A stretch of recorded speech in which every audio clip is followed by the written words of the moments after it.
Se copiaron o se trasladaron todas las instituciones del gobierno español o de la corona española, mejor dicho, a través de la denominada audiencia, para ya específicamente el caso de Guatemala y en algunos momentos incluso como se llamó, como quiso regular la República Federal Centroamericana,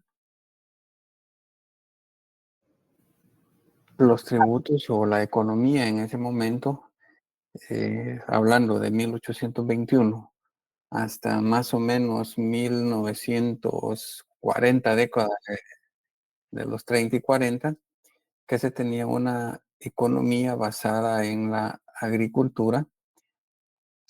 Nos trasladamos ya más o menos a la década de los 40 y especialmente 1950, ya un proceso de industrialización en el cual las empresas guatemaltecas ya no querían basar o fundamentarse especialmente solamente en agricultura, sino que se trató de trasladar, no se trató, sino que se inició, mejor dicho, a trasladar todo ese proceso de agricultura a una exportación, especialmente con el café en su momento y con el añil.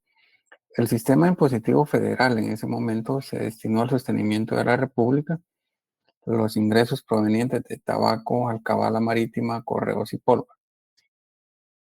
Estos cuatro rentas no llenaban, no llegaban a lo que ellos estimaron en ese momento, especialmente para sufragar los gastos del gobierno propiamente dicho, sino que no les permitía poder realizar esa independencia que tanto anhelaban las autoridades de turno. Cuando aquí se menciona el sistema impositivo federal, se hace hincapié en que precisamente en esa parte de la época o del tiempo o de la historia, hablábamos de Centroamérica como una república federal.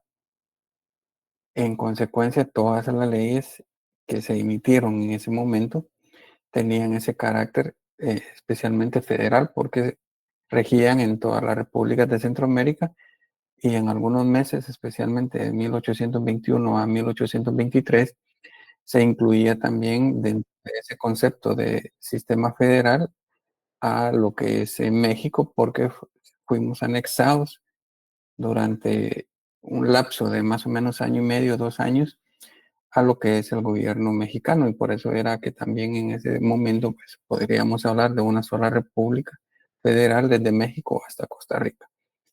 Había escasez de ingresos en su momento y desde esta época, en 1820 para hasta la actualidad, esa escasez de ingresos lo que ha llevado a la práctica todos los gobiernos de turno precisamente es a los préstamos forzosos a particulares y a entidades internacionales. Hoy en día esas entidades internacionales se componen especialmente por organismos auspiciados por la Organización de Naciones Unidas. Entiéndase Banco Centroamericano de Integración Económica, Fondo Monetario Internacional, Banco Mundial y los demás estados a través de sus organismos o agencias de cooperación. Lo que se volvió común y al día de hoy igualmente pues sigue vigente en el sentido de acudir a estas instituciones para solventar las situaciones que el gobierno de turno requiera para sufragar esos gastos y las necesidades de la sociedad guatemalteca. Luego de pasar un poco, una década más o menos, de un estado federal, nos trasladamos a un gobierno ya de carácter liberal con la elección de Mariano Gálvez, quien trató de implementar un programa de reformas con miras al desarrollo económico y social. Promovió medidas que no fueron bien recibidas por las élites y grupos conservadores, como la expropiación de bienes eclesiásticos, exclaustración de órdenes religiosas y abolición del diezmo.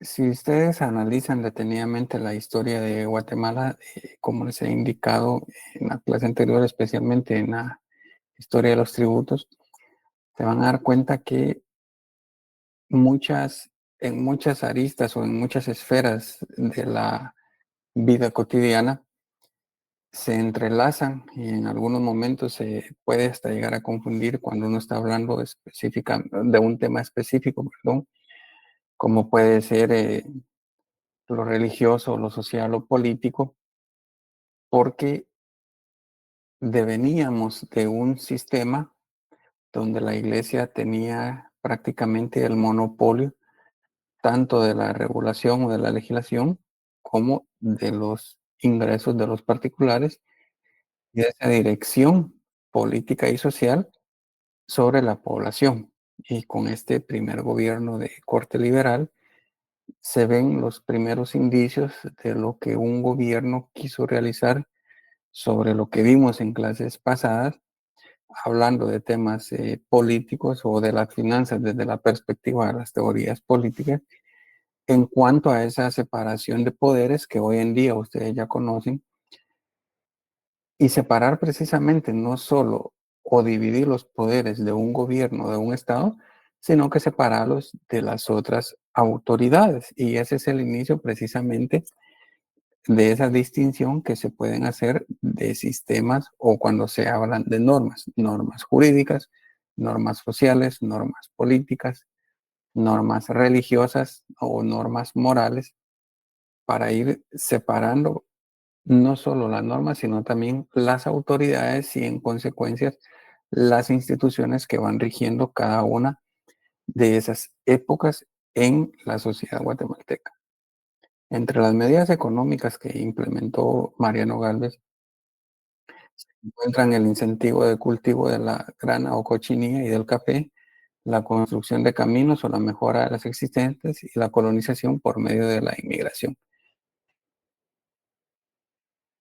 El café en ese momento se inició a expandir en Guatemala e igualmente ciertos territorios, especialmente pues, de la región norte que estaban inhabitados.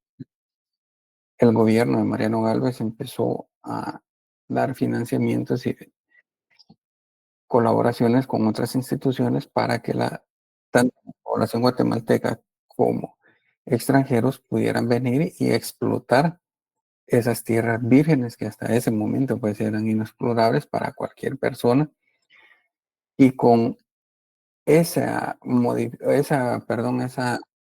cosecha de café, posteriormente se dio auge a la exportación y en consecuencia se inició a cambiar ese modelo económico que se traía en Guatemala de únicamente la agricultura para consumo local y se habla de procesos de industrialización ya de la economía a través de las exportaciones. Durante el gobierno de Mariano Gálvez se tomaron varias medidas para fortalecer la hacienda pública del Estado. Los ingresos por concepto de alcabala, tabaco, aguardiente y chicha eran los más importantes, aunque el contrabando tenía un impacto negativo en las rentas. Aquí ustedes pueden ver también otra figura de, especialmente hablando de derecho tributario penal o de derecho penal propiamente, que desde 1800, o sea, desde que inició la República, ya hablamos de contrabando, o sea, de formas o de actividades ilícitas, como lo vamos a ver en otro de los temas, que hoy en día se denominan técnicamente como evasión o elusión fiscal, es decir, el origen. Lo pueden encontrar ustedes desde la época de la colonización en años, como lo coloco en esa diapositiva, más o menos estamos hablando de 1830 a la fecha. Ustedes van a encontrar precisamente ya indicios de lo que es la figura que hoy conocemos como defraudación o contrabando, ya sea tributario o aduanero. Y desde esta fecha también se puede encontrar el antecedente de lo que es el papel sellado, que no inició como lo conocemos ahora, el papel sellado y especial para protocolos, sino únicamente el papel sellado de manera genérica a través del cual pues se cancelaban ciertos tributos por las actividades que se documentaban en este tipo. Otra medida de Mariano Gálvez fue el reglamento para la administración de las rentas del Estado que introdujo una tasa del 4% en las ventas y trueques de todos los frutos y efectos que se comerciaran en territorio, con ciertas excepciones o beneficios para una parte siempre de esa de esas actividades económicas que se desarrollaban. Luego nos trasladamos a una década posterior con la caída del gobierno de Mariano Gálvez, en la cual se promulgó la Declaración de los Derechos del Estado y sus habitantes. Estamos hablando todavía de 1839. Esta declaración se encontraron los elementos fundamentales del conservadurismo que imperó en los siguientes 30 años. Las obligaciones de los ciudadanos respecto a los impuestos se definieron así. Todos igualmente están obligados a contribuir para los gastos públicos, más las contribuciones deben ser generales y calculadas de modo que cada cual concurra al sostén de la administración según su respectiva posibilidad. Es decir, si ustedes analizan los postulados económicos, especialmente de la escuela inglesa, el aporte de la escuela sueca y las otras escuelas que se han dado a lo largo de la historia, si ustedes analizan y entrelazan, aunque no se utilizan las mismas palabras o los mismos conceptos, ya esta definición contiene ciertos elementos de lo que hoy en día ustedes definen o todos definimos como derecho tributario, podemos definir como impuestos o como tributos y contiene los principios que nos rigen actualmente en materia tanto penal como tributaria, especialmente con el famoso principio de legalidad. Este es el origen que ustedes van a encontrar sobre, especialmente sobre lo que regula el artículo 239 de la Constitución Política sobre la potestad que tiene el Congreso para crear tributos con las bases de recaudación que regula el artículo 239 de la Constitución Política.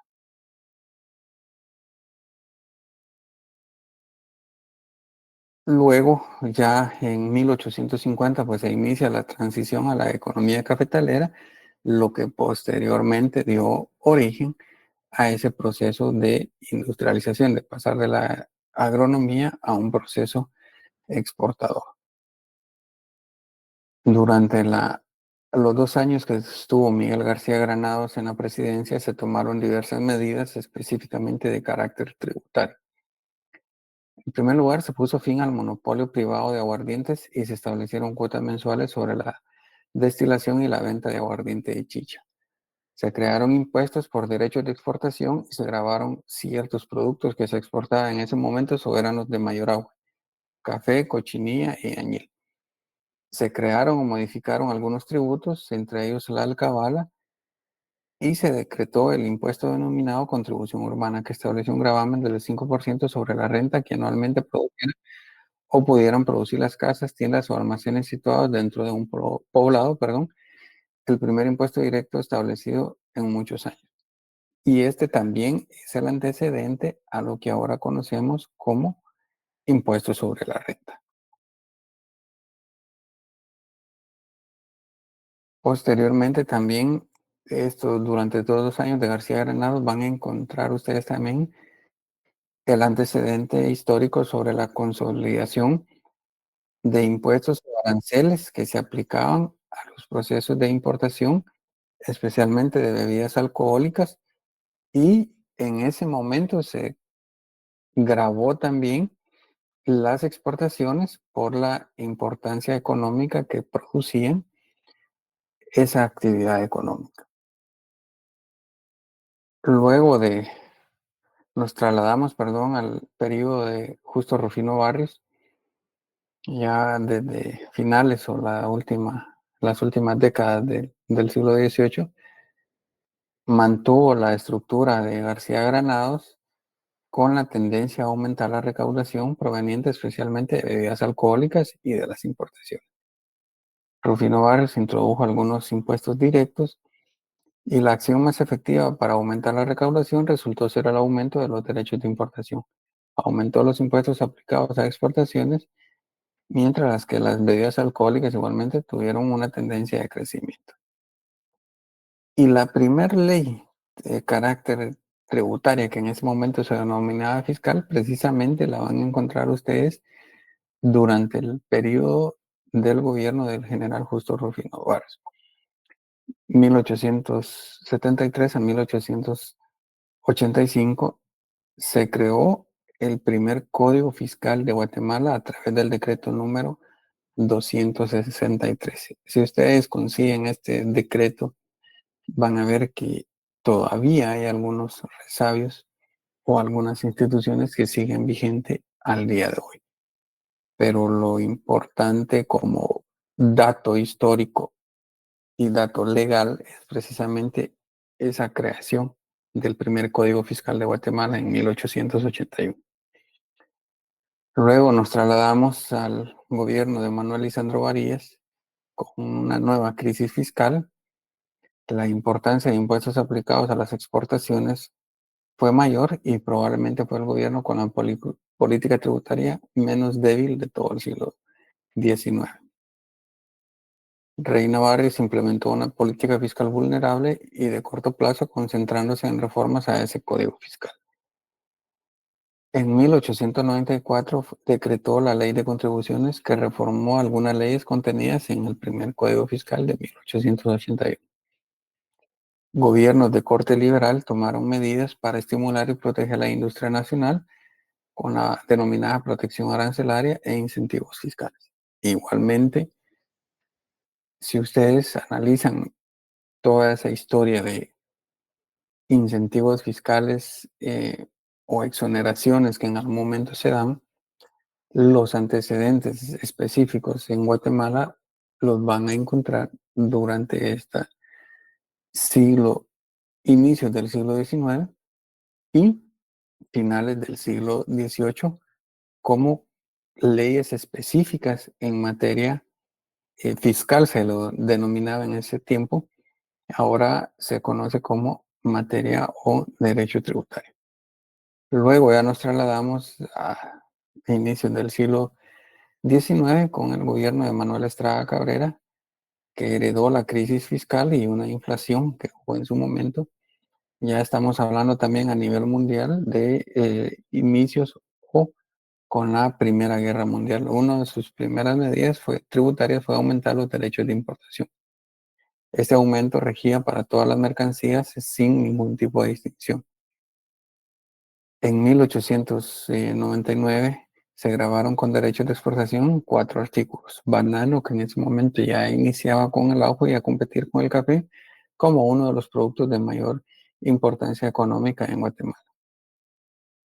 De 1930 a 1943, es decir, sobre la primera crisis económica a nivel mundial que abarcó Guatemala, hasta 1943, que ya estamos hablando el auge de la Segunda Guerra Mundial, se inició de manera muy gradual un proceso de diversificación de la base impositiva en la medida que comenzaron a aplicarse otros impuestos adicionales a los que ya grababan importaciones y bebidas alcohólicas y exportaciones, que eran los 3 rubros, pero llamémoslos principales, con los cuales generaba ingresos el gobierno de turno. Ello incidió en un crecimiento moderado de impuestos al timbre y impuestos selectivos, incluyendo el aplicado al tabaco y los que grabaron combustibles y circulación de vehículos. Y esto precisamente por la incidencia que tuvo esa crisis económica a nivel mundial por la finalización de la Segunda Guerra Mundial y el auge que tuvo el proceso de transformación de una agricultura nacional o urbana de consumo propio hacia ese proceso ya industrial, especialmente con el café y con el banano. Y ya nos trasladamos a lo que se denomina periodo contemporáneo, que estamos hablando de 1944, el periodo de la Revolución, hasta 2006, y se toma como base o punto de partida inicial la Segunda Guerra Mundial y el 2006, porque abarca los cambios en materia política, económica y fiscal que hubieron en Guatemala y que sentaron las bases de lo que hoy ustedes también conocen como el Ministerio de Finanzas Públicas y la Superintendencia de Administración Tributaria. En marzo del 45 entró en vigencia la Constitución, se dio posesión en la presidencia a Juan José Arevalo Bermejo y la economía guatemalteca a mediados del siglo XX era relativamente simple y estaba compuesta por tres sectores: producción de alimentos, materias primas para el consumo y los cultivos de exportación con una incipiente industria. El sistema tributario de la década revolucionaria heredó del régimen anterior todos los defectos posibles. La administración tributaria era deficiente, costos de recaudación altos y lentitud en los trámites que facilitaba la evasión fiscal. El aumento tributario de mayor importancia durante este periodo revolucionario resultó del incremento del impuesto aplicable al café durante el gobierno de Arévalo en 1950. Luego nos trasladamos a la administración de Castillo Armas, inicios de la década de los 50. Se redujeron o suprimieron impuestos y se acordó un impuesto extraordinario que contribuyó a una mejora transitoria, no sostenible de las finanzas públicas. Luego del Castillo Armas nos trasladamos al periodo de Llegoras Fuentes, que llegó a su fin el largo proceso para llevar a cabo una reforma tributaria, que básicamente consistió en la introducción del impuesto sobre la renta. El Ejecutivo planteó al Congreso una propuesta de ley del impuesto sobre la renta que debió ser finalmente retirada ante la ofensiva del CACIF, de la prensa y de los congresistas. Estos factores, aunados a la inestable situación política, postergaron la discusión del proyecto de ley. Y para inicios de la década de los 60, Llegoras envió una nueva versión del proyecto de ley al Congreso de la República que contenía el impuesto sobre la renta con las modificaciones aprobadas previamente tanto por el CACIF como por el Congreso y la prensa. Finalmente, esta versión de ley se aprobó, dando vida al decreto 1559, que fue promulgado por el legislativo en noviembre del 62, con vigencia desde el año 63. Igualmente, ya como impuesto sobre la renta, como lo conocemos actualmente, es el antecedente directo que se tiene desde la década de los 60.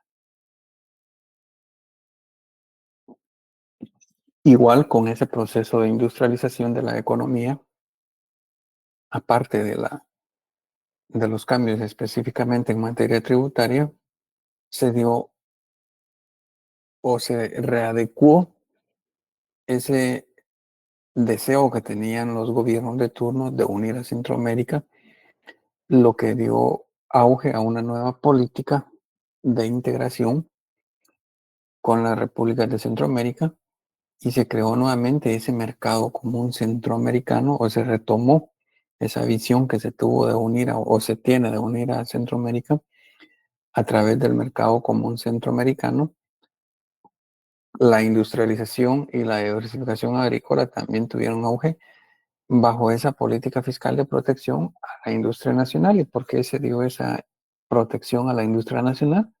Porque la élite guatemalteca era y sigue siendo la dueña de los principales productos de exportación. En su momento, o cuando hablamos de la década de los 60, estamos hablando especialmente del café y del banano para el caso de Guatemala. Los cambios legislativos que tuvieron un impacto importante sobre la recaudación tributaria fueron la liberalización del comercio intracentroamericano, el que ya no se aplicó aranceles y los incentivos fiscales a la industria y a la producción agrícola y pecuaria consistentes en exenciones y exoneraciones más amplias que en el pasado. Otros cambios de la política fiscal, como el impuesto sobre la renta aplicable a las personas, seriamente erosionado por exenciones y un arancel externo común de carácter centroamericano, tuvieron un impacto bastante menor a la recaudación.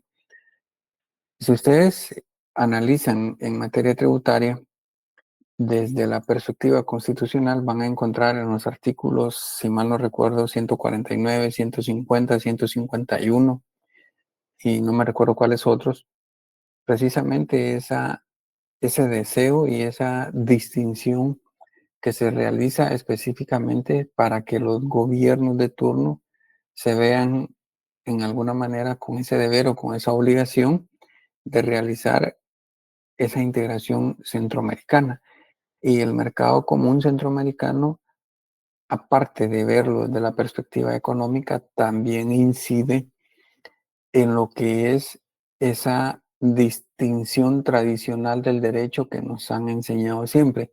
Cuando hablo de esa distinción del derecho, me refiero a esa famosa pirámide que nos enseñan sobre las diferentes normas o la jerarquía de normas que existen a nivel internacional, entiéndase, normas constitucionales, normas ordinarias, normas reglamentarias, normas individuales.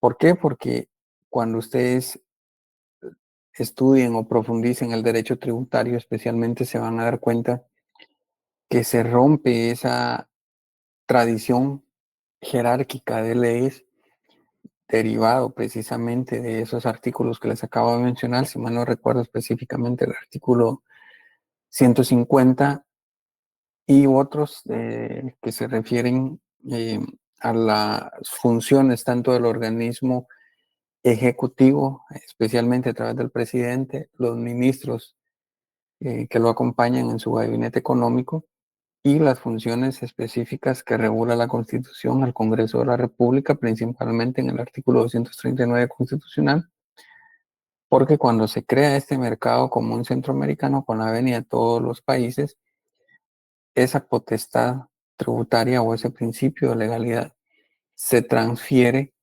hacia esas instituciones que crearon en el mercado común centroamericano y especialmente en la creación de normas de carácter jurídico que tienen incidencia no solo en lo político, sino en lo económico y en lo tributario, a través precisamente de creación de normas de carácter regional que tienen incidencia y es todavía tema de debate cuál es la jerarquía de esas normas sobre el derecho interno guatemalteco. Luego nos trasladamos a la Constitución de 1965 con la restauración de un régimen más representativo y el gobierno procede a reformar el impuesto sobre la renta con el decreto ley número 229. El único cambio en la legislación tributaria que tuvo cierto impacto fue el aumento de los impuestos sobre el consumo de derivados del petróleo, que se reflejó en un aumento de los impuestos selectivos en general. En 1966 llega a la presidencia Julio César Méndez Montenegro y la reforma tributaria encontró una tenaz oposición del sector privado y de la prensa.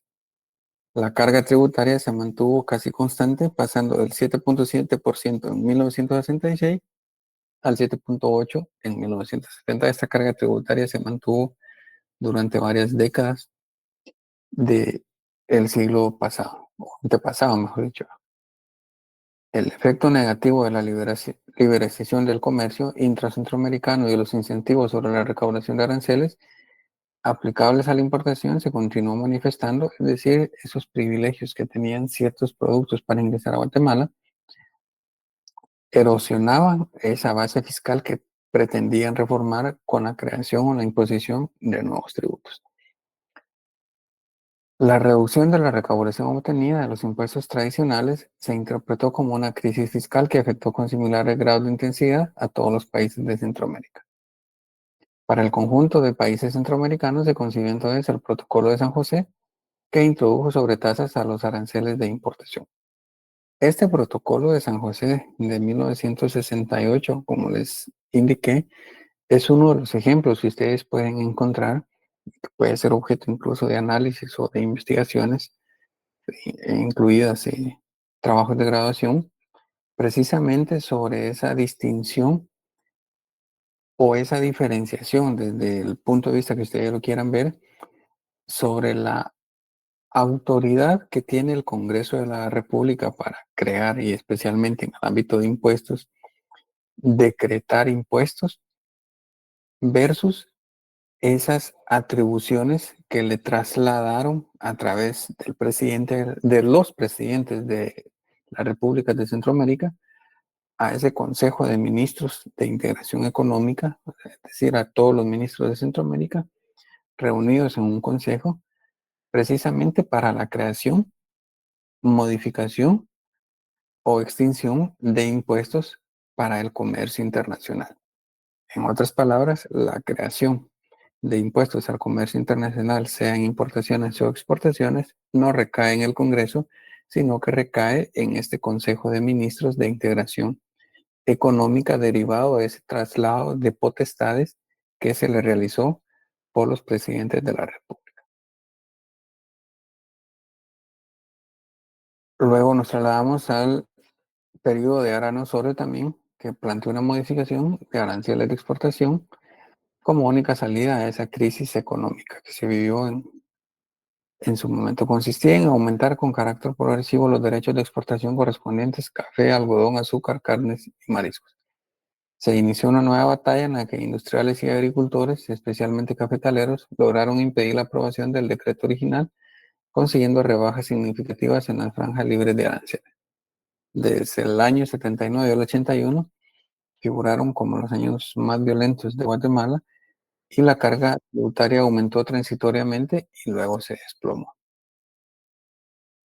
Luego ya nos trasladamos a lo que se pudiera decir, pues, o la vigencia que tenemos de la actual constitución política, iniciando con 1983, en la cual se reformó tributariamente la legislación, se creó un nuevo impuesto y aquí también ustedes van a encontrar el origen o el nacimiento de lo que hoy es el impuesto al valor agregado.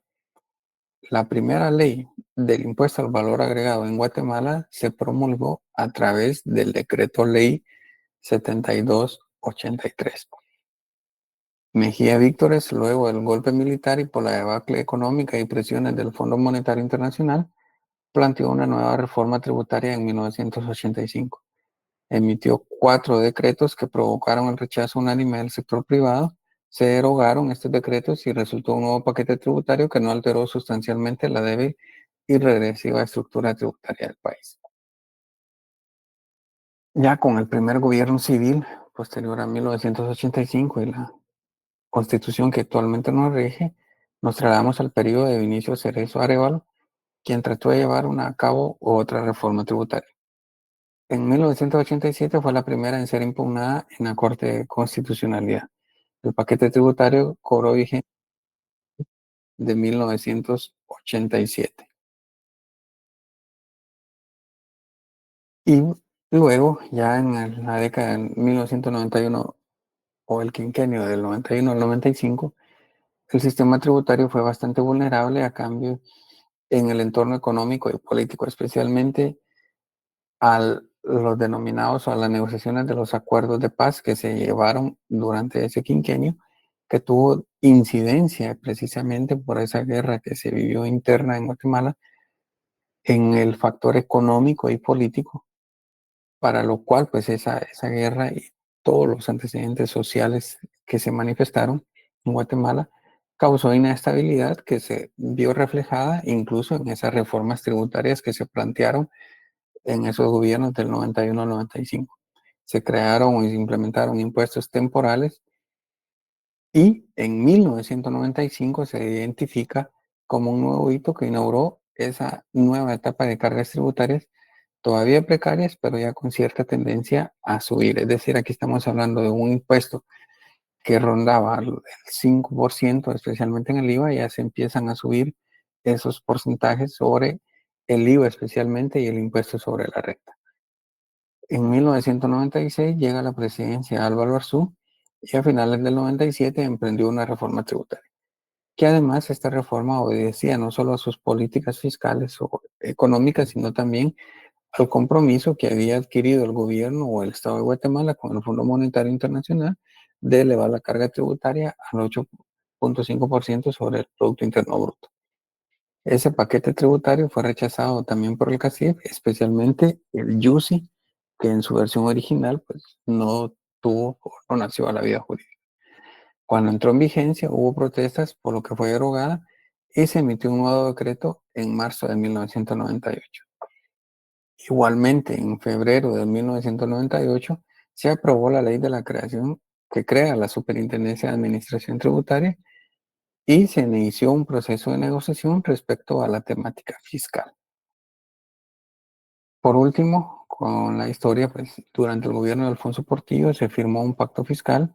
En el 2000 se realizaron reformas fiscales, la segunda en el año 2001, que incrementó la tasa del IVA del 10 al 12%. Es decir, esa tasa que ustedes conocen, todos pagamos actualmente del 12%, encuentra su nacimiento y su norma jurídica inicial en el año 2001. En 2004, con Óscar Berchel en la presidencia de la República, se recurren o se realizan nuevas reformas tributarias que modificaron el impuesto sobre la renta y se introdujo un nuevo gravamen temporal. Del 96 al 2003, la carga tributaria se incrementó y a partir del 2004 se redujo levemente porque ya no se grabaron o no se crearon nuevos impuestos temporales como venía siendo la política de los gobiernos anteriores. En 2006 se alcanzó una carga tributaria del 11.8% y ese periodo continuó consolidándose el IVA como la fuente de ingresos más importante. Se fortaleció la administración tributaria con la aprobación de la ley anti-evasión. Por medio del sistema de retenciones se fortaleció la recaudación del IVA e indirectamente del impuesto sobre la renta. Actualmente, la administración tributaria, pues, con el auge de la tecnología, igualmente se ha ido modificando no solo la ley orgánica, los reglamentos, sino la forma de realizar ese proceso que ellos llevan a cabo día a día, especialmente con la fiscalización, los cuales incluso pues año con año se han ido creando nuevas leyes e incluso estamos hablando de reciente creación, un nuevo régimen denominado pues régimen agropecuario nuevamente y otros aranceles que se vienen a unir a ese conjunto de disposiciones o de tributos que ustedes en el curso, especialmente de Derecho Tributario, tendrán que profundizar e incluirlo también como parte de sus estudios. Por el momento no hay que profundizar en esos tributos en este curso porque estamos hablando de derecho financiero, solo se tiene como una generalidad esa parte de la historia de los antecedentes como parte del programa y a partir del siguiente tema ya vamos a empezar también a hablar un poco sobre los tributos propiamente dichos. ¿Alguna pregunta por el momento?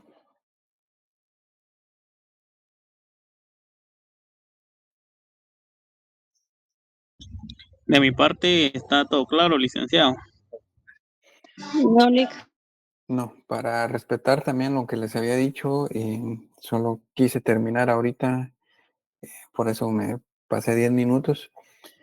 Ya el siguiente tema, vamos a hablar, lo vamos a ver mañana, lo que ya son los tributos y si realizaron una de las tareas que le dejé sobre esa pregunta si era sinónimo derecho fiscal especialmente y derecho tributario. Mañana lo vamos a explicar para que ustedes vayan comprendiendo y la importancia que tiene la historia. Datos importantes que ustedes tienen que saber sí o sí de memoria son precisamente estas fechas que les acabo de dar.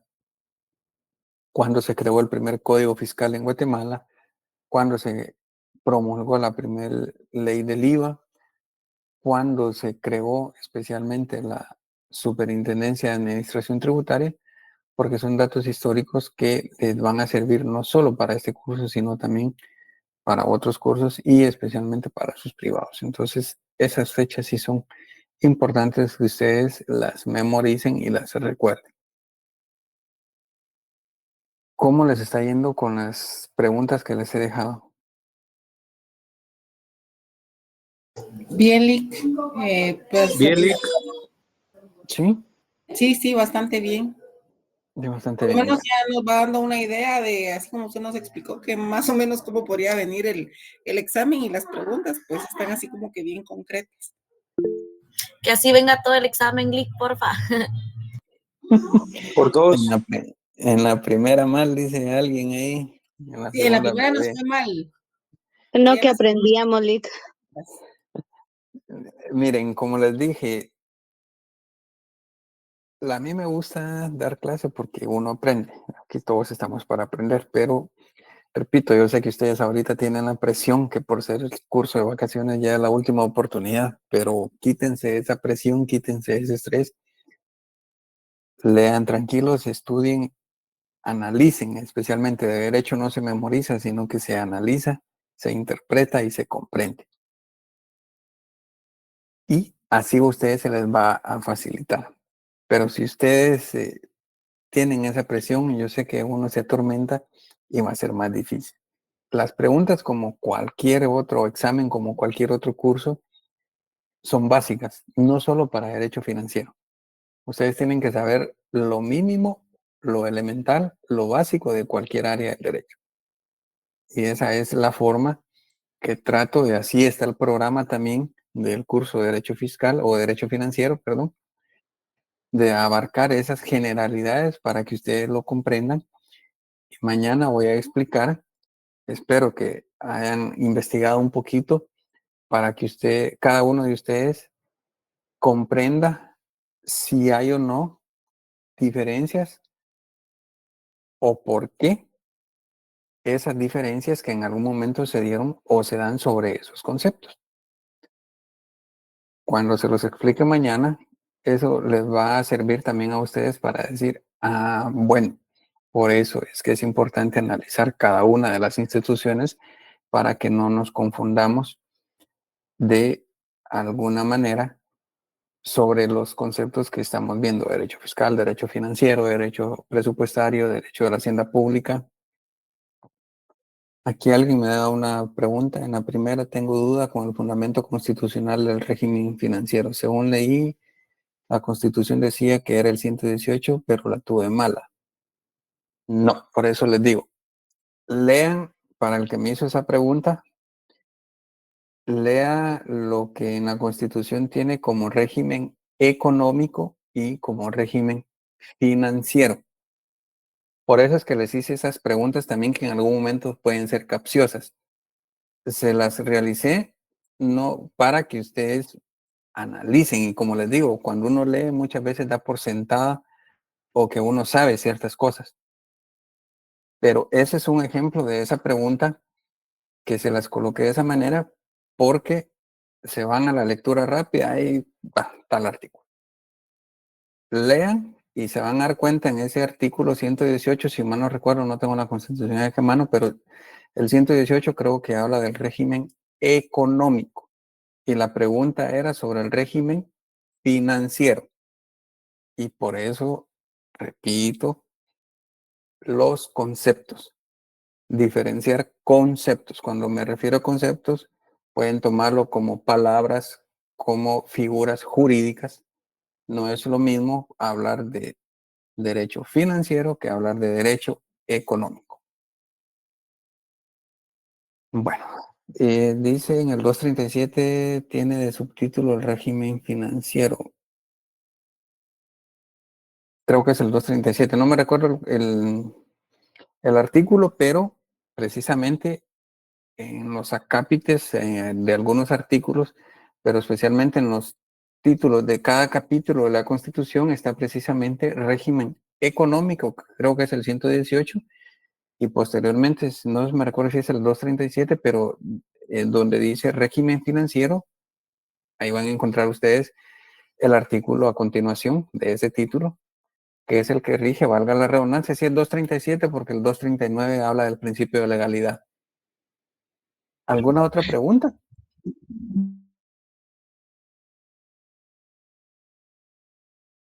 No.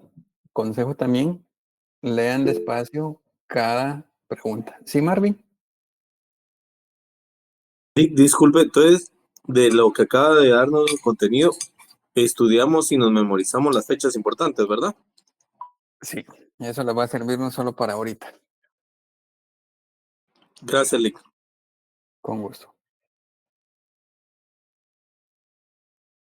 ¿Alguna otra duda? Si no, igual, como les digo, ya están programadas para que se publiquen a partir de las 7:30 las comprobaciones hasta el día viernes. Y así lo vamos a ir trabajando la otra semana. También les voy a dejar otras hojas de ejercicio para que les sirvan a ustedes como repaso. Cualquier duda, quedo a la orden. Si ya no hay más preguntas, ya Cindy nos hizo favor de subir el link para que llenen la asistencia. Y si no, pues doy por finalizada la sesión. Espero que haya quedado todo claro. Si no, igualmente estoy para servirles mañana. Pueden tener ya o formularme ustedes las dudas que tengan y vamos a tratar de resolverlas de la mejor manera. Si no hay, Gracias, Liz. Gracias, licenciado. Feliz noche. Gracias. entonces, buenas noches y nos vemos.